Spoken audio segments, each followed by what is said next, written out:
Dilakukan observasi kurang lebih 2 minggu. Nanti kita lihat perkembangan. Maksudnya kan di sekolah itu di SRB, Pak? Iya. Itu kan ada sekolah SRB untuk tunarungu, itu dia di SRB-nya SRB, Pak? Autis ya, kalau salah. Ya. Autis. Nah, SMA Makam itu, SRB. Ya. Jadi saat ini dari keterangan ahli sementara kalau dia diminta keterangan selalu nangis gitu, seperti itu. Jadi apakah karena kan kita harus tetap ahli karena kita nggak ada keahlian di bidang tersebut. Pak, nantinya jika hasil dari keterangan ahli itu menunjukkan bahwa tersangka memang tidak cakap, berarti kasus ini bakal dihukum atau tidak? Betul. Jadi sesuai dengan peraturan perundang-undangan sesuai pasal 44, kalau memang dia secara psikologinya tidak bisa mempertanggungjawabkan perbuatannya dan itu dikuatkan oleh keterangan ahli, otomatis perkara tersebut akan dihentikan demi hukum. Tentang perubahan kedua atas Undang-Undang Nomor 23 Tahun 2002 tentang Perlindungan Anak Junto 338 KUHP dengan ancaman penjara paling lama 10 tahun dan atau paling banyak denda sebesar 200 juta rupiah.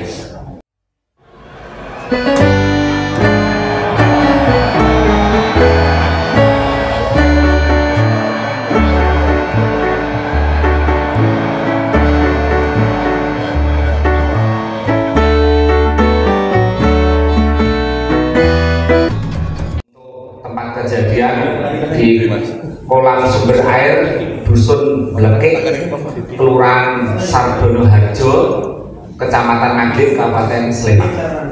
Untuk korban yaitu MAL, kami singkat ya, untuk kelahiran Bandar Jaya 11 Oktober 2014 atau umur 9 tahun. Agama Islam, pelajar,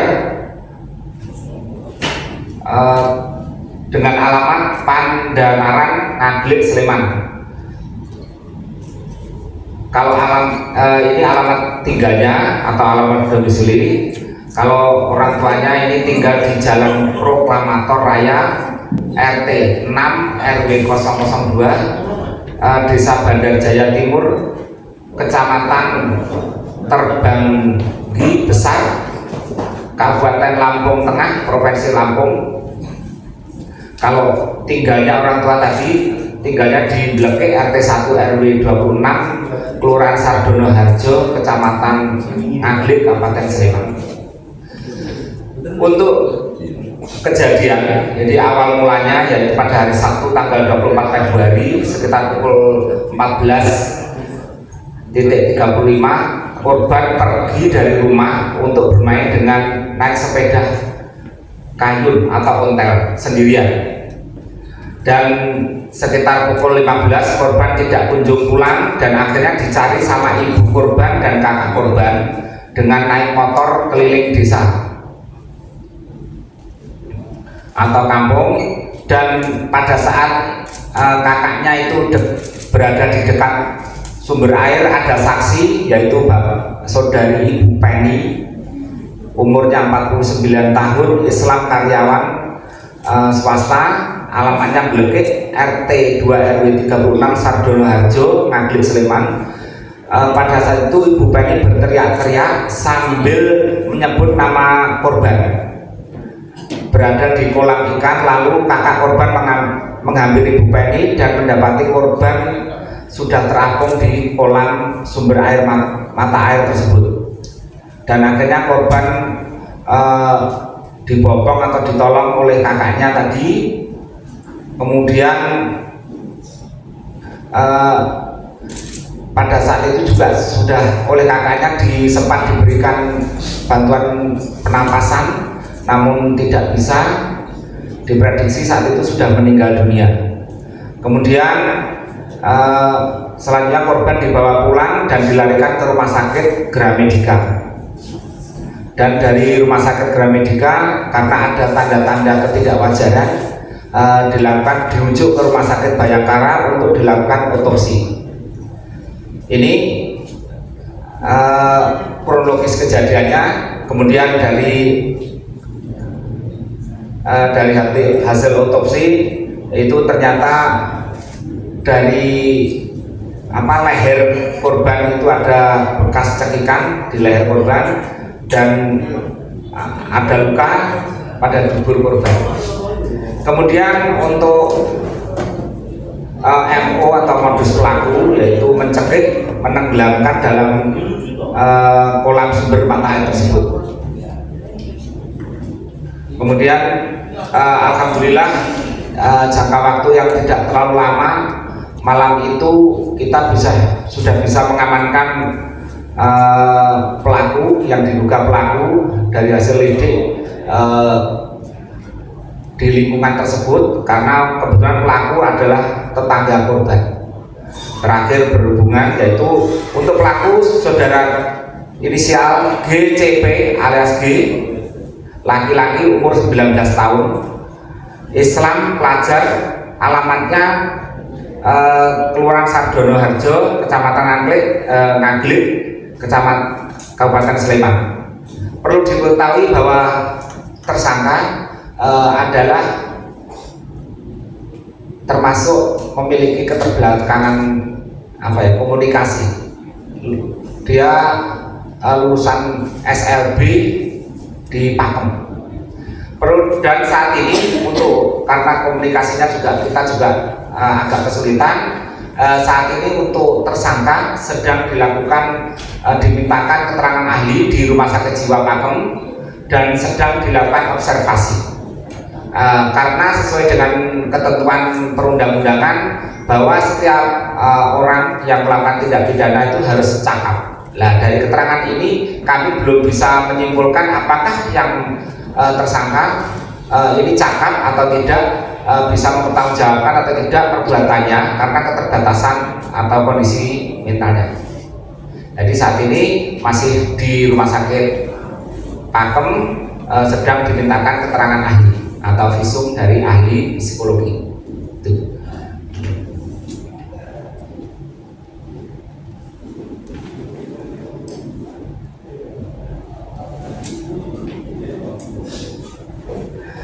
Kemudian untuk korban juga sudah dilakukan otopsi di Rumah Sakit Bayangkara, Rumah Sakit Bayangkara. Dan untuk barang bukti yang berhasil disita yaitu 1 unit kendaraan sepeda motor Honda Supra, ini yang diduga digunakan pelaku pada saat di TKP, terus 1 unit sepeda kayu atau ontel warna biru Tosca. Untuk saat ini kita hadirkan fotonya. Kemudian 1 buah kunci kotak sepeda motor Honda. Perlu diketahui bahwa kunci ini ditemukan oleh kakaknya di dalam kolam. Jadi setelah dia pada saat dia menemukan adiknya, dia juga menemukan kunci. Pada saat itulah kunci ini yang salah satu petunjuk ke pelaku. Diumumkan siapa ini yang memiliki kunci. Ada anak-anak yang melihat di TKP, oh itu kunci motor bapak saya. Nah, dari situlah baru kami semakin yakin pelaku adalah tersangka yang kita saat ini sedang dilakukan pemeriksaan di Gracia. Gitu ya. Kemudian untuk kalau sepeda ontel ini itu ditemukan di TKP, dan dari hasil keterangan tersangka pada saat dia mau pulang meninggalkan korban di kolam itu, sepeda itu sempat disembunyikan di balik tembok kolam. Karena pada saat itu tersangka tidak memiliki kunci, dia nyari nggak ketemu, akhirnya tersangka pulang dengan menuntun sepedanya pulang ke rumah. Situasi saat itu ada hujan. Jadi itu kemudian ada barang bukti juga berupa sandal korban dan pakaian korban. Kemudian untuk penerapan pasal dalam perkara ini, karena anak-anak atau korbannya masih di bawah umur, pasal yang diterapkan adalah pasal 30 ayat 3 junto pasal 76C Undang-Undang RI nomor 35 tahun 2014 sebagaimana diatur dengan diubah dengan Undang-Undang RI nomor 17 tahun 2016 tentang perubahan kedua atas Undang-Undang nomor 23 tahun 2002 tentang perlindungan anak junto 338 KUHP dengan ancaman penjara paling lama 10 tahun dan atau paling banyak denda sebesar 200 juta rupiah. Sementara itu yang dapat kami sampaikan terkait dengan rilis ini, sambil kita tunjukkan untuk barang buktinya. Pak, Mungkin Mas ada pertanyaan, silakan. Pak, Mas tadi cuma dikatakan masih dianggap belum cakap ya. Kami masih menunggu keterangan ahli. Tapi keterangan apa yang diberikan juga polisi Mas dan wakil bahwa dia pelakunya? Apakah dia mengaku ya saya yang itu atau tidak? Saat ini pada saat dilakukan pemeriksaan dia mengakui, dia bisa menceritakan alurnya dari awal. Tapi karena kondisinya seperti itu, kami tetap harus meminta keterangan ahli karena kondisinya seperti itu. Jadi cerita ini juga dari yang bersangkutan. Berarti tersangka pada waktu ketika ditanya petugas itu mengakui ya? Bisa, mengakui. Apakah Pak juga mengatakan alasannya kenapa Pak? Alasannya adalah motifnya dia jengkel sama korban karena sering dijahili dan sering sepeda ontranya disembunyikan. Gitu. Dibully gitu ya Pak? Ya, betul itu. Kalau tersangka sendiri Pak itu kan di SLB, itu kan jelas keterangannya Pak, dia tunang apa gitu. Kalau anunya apa Pak? Sampai saat ini kami belum mendapatkan keterangan dari ahli karena masih dilakukan observasi. Dari ahli akan memberikan keterangan setelah dilakukan observasi kurang lebih 2 minggu.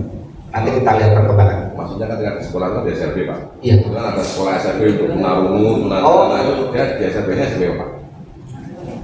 Autis ya kalau salah ya. Autis. SMA Pak betul SLB. Ya.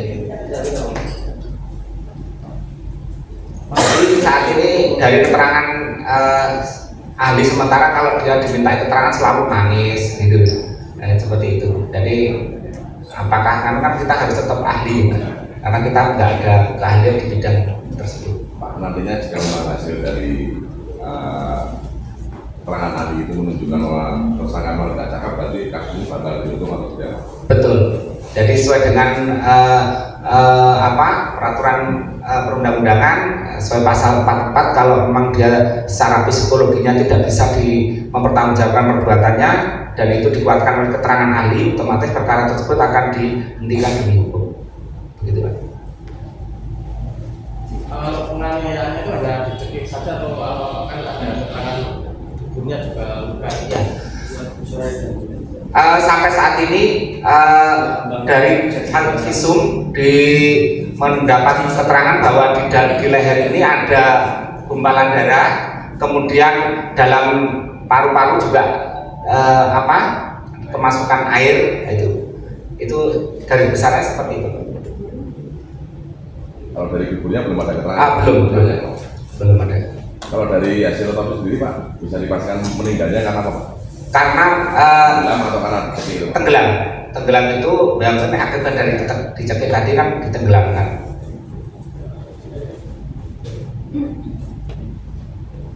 Cukup Bapak? Oh iya.